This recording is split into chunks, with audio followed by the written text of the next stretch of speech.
Rabu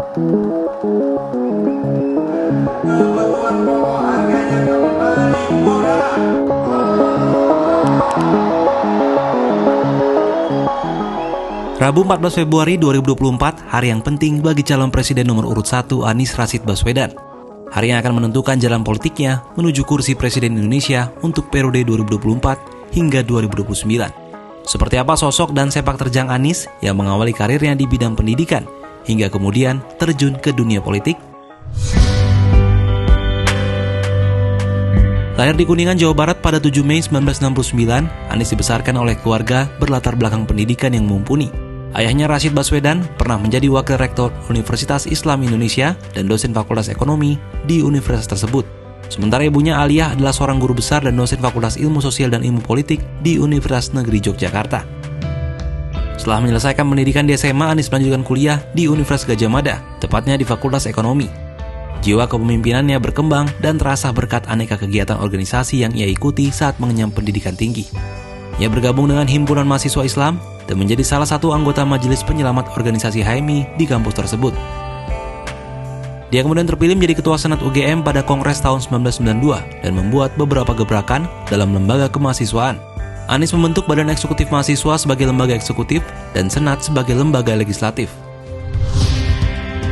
Anies kemudian melanjutkan studi magisternya di University of Maryland School of Public Policy, College Park, Amerika Serikat melalui jalur beasiswa dan selesai pada 1998. Setahun kemudian, Anies mendapatkan kembali beasiswa doktoral di Northern Illinois University, Department of Political Science, Illinois AS. Tahun 2005, ia menuntaskan pendidikan doktoralnya dengan disertasi berjudul Otonomi Daerah dan Pola Demokrasi di Indonesia. Setelah mendapatkan gelar doktor dan kembali ke tanah air, Anies meneruskan berkarya di bidang riset. Karirnya di bidang intelektual berlanjut saat dia terpilih sebagai Rektor Universitas Paramadina pada 15 Mei 2007. Ketika menjabat sebagai rektor, Anies banyak meluncurkan ide di bidang pendidikan yang kemudian cukup mendapatkan apresiasi. Salah satunya adalah Gerakan Indonesia Mengajar yang diluncurkan tahun 2010. Karirnya berubah di tahun 2014 ketika Anies dipilih Presiden Joko Widodo untuk menjadi Menteri Kebudayaan dan Pendidikan Dasar dan Menengah dalam Kabinet Kerja 2014 hingga 2019. Jabatan itu diembannya hingga pertengahan 2016 dan kemudian digantikan oleh Muhadjir Effendi. Ketika menjadi menteri, Anies merombak organisasi, misalnya Direktorat Jenderal Pendidikan Tinggi dipisahkan dan digabung dengan Kementerian Riset, Teknologi dan Pendidikan Tinggi. Ia juga membenahi proses seleksi terbuka Kemendikbud dan program uji kompetensi guru dan sertifikasi guru untuk meningkatkan kompetensi guru. Anies juga menerapkan kurikulum pendidikan baru yang dikenal sebagai Kurikulum 2013. Ia juga menetapkan bahwa ujian nasional bukan lagi menjadi tolak ukur kelulusan. Setelah tak lagi menjabat sebagai menteri, Anies Baswedan melirik dunia politik. Ia maju menjadi calon gubernur DKI Jakarta berpasangan dengan Sandiaga Uno sebagai calon wakilnya pada Pilkada DKI Jakarta 2017.